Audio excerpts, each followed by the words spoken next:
Hello दोस्तों, सभी को हरिओम नमस्ते। जैसा कि आपको पता है हमारा मैराथन चल रहा है घुटनों को लेके कि जिसको भी घुटनों की प्रॉब्लम है उसके लिए हम वीडियो बना रहे हैं। आपने अगर वीडियो नहीं देखा कि पहला दिन का वीडियो, दूसरे दिन का वीडियो, आज हमारा तीसरा दिन है जिसमें मैं आपको बता रही हूँ कि क्या करना है। देखो, अगर आप डायरेक्ट तीसरे दिन वाली एक्सरसाइज करोगे जो मैं घुटने के लिए करवा रही हूँ या कहीं की पूरे लोअर पार्ट के लिए करवा रही हूँ तो आपको प्रॉब्लम ज्यादा होगी या कहीं क्या थक जाओगे, आपको लगेगा कि दर्द बढ़ गया। तो अगर अभी तक आपने पहले दिन वाला वीडियो नहीं करा है कंप्लीट तो वो करे, फिर दूसरे दिन वाला करे, दोनों को मिलाकर एक दो दिन हो जाए तब तीसरे दिन वाला करे। आपके लिए ही बता रही हूँ, बाकी आपकी मर्जी, आप देखना चाहो तो देख सकते हैं, अगर आपको लगता है कि आप एडवांस कर सकते हैं तो। अब देखिए क्या करना है, आपके जो पंजे हैं ऐसे ऊपर रखने, चाहे तो आप सामने कुछ हार्ड कोई चीज रख लो जो जिसपे आप कर सकते हो। अगर आपसे हो रहा है उतना करना है। शुरुआत बस इतनी करनी है कि बस रख देना है, एक बार इस पंजे को उठाना है, एक बार इस पंजे को उठाना है, ऊपर रखने के बाद उठाना है। घुटना मेरा एकदम टाइट है, घुटने को बेंड नहीं करना है। एक बार इसको उठा रहे हैं, एक बार इसको उठा रहे हैं, जैसे खींचना है ऊपर की तरफ। जब ये अच्छा खासा हो जाए तो हो सकता है आपसे खींचे भी नहीं। शुरुआत में कई बार ऐसा होता है कि खींचे नहीं। आप इसको चेयर पे बैठ के भी कर सकते हो, कोई जरूरी नहीं कि खड़े खड़े ही करे। जब आपसे नहीं खींचे तो आप बस रखे रखे और जोर लगाए आगे की तरफ। इसको मैं दबा रही हूँ अपने पैरों से, लेकिन मेरी एडी नहीं उठ रही है। छोटी छोटी चीजों पे आपको ध्यान देना पड़ेगा। पूरा अच्छे से मैं अपनी अंगुलियों से इसको बार बार दबा रही हूँ। अगर ये सॉफ्ट होगा तो दबेगा, सॉफ्ट नहीं होगा तो कह दबेगा, लेकिन आप जोर देने का प्रयास करना। और फिर आपको आगे की तरफ झुक जाना है। अगर आप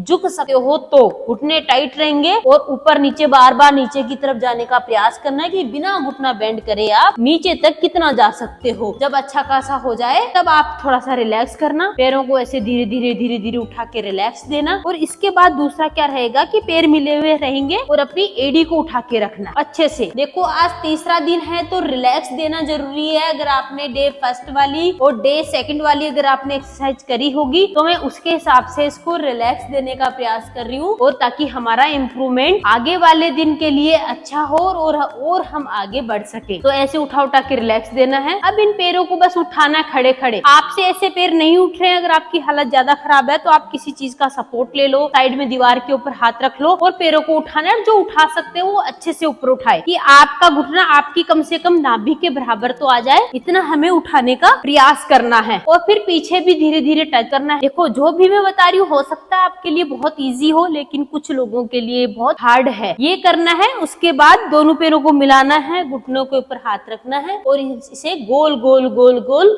घुमाना है ताकि ये रिलैक्स हो जाए। हमारे घुटने बैंड है, उसके बाद हम गोल गोल घुमा रहे हैं। और फिर इसको दूसरी साइड भी घुमाओ, एक बार राइट साइड भी, एक बार लेफ्ट साइड भी, पूरा घुमाइए और फिर रिलैक्स दीजिए। फिर पैरों में करना है थोड़ा सा गैप, यानी बीच में गैप रखना है। ऐसे साइड से दिखाती हूँ। और फिर घुटने बैंड करने हैं अपने। अब इन घुटनों को मूवमेंट कराना है कि बार बार मैं अपने घुटनों को मोड़ रही हूँ, धीरे धीरे आराम आराम से ऐसे मोड़ते रहे। जब अच्छा खासा यहाँ पे दर्द, घुटनों में दर्द, ऐसे आगे नहीं झुकना है। मैं सीधी हूँ और आराम से घुटने बेंड हो रहे मेरे, अच्छा खासा थाई में पेन आता है तो रिलैक्स देना है और वापिस इसी में नीचे जाना है। वापिस नीचे जाए बस रोक ले, होल्ड करना जरूरी है। जब होल्ड हो जाए 10-15 सेकंड का तब अपनी एडी उठा के रखना है। ऐसे ऊपर की तरफ नहीं जाना है, ऐसे घुटने आगे की तरफ जाएंगे हमारे। देखो, दोनों चीजों में बहुत फर्क रहेगा। आप मिलाना चाहो तो मिला भी सकते हो। बैलेंस के लिए मैंने दूर रखवाया था, तो मिलाते हुए आगे की तरफ आपके घुटने जाएंगे तो आपकी ये काप, आपके घुटने और आपकी थाई पूरा कवर होगा। हमारे साथ डेली ऐसे जुड़े रहोगे तो आप दौड़ने लगोगे। इसके लिए इतना ही, धन्यवाद।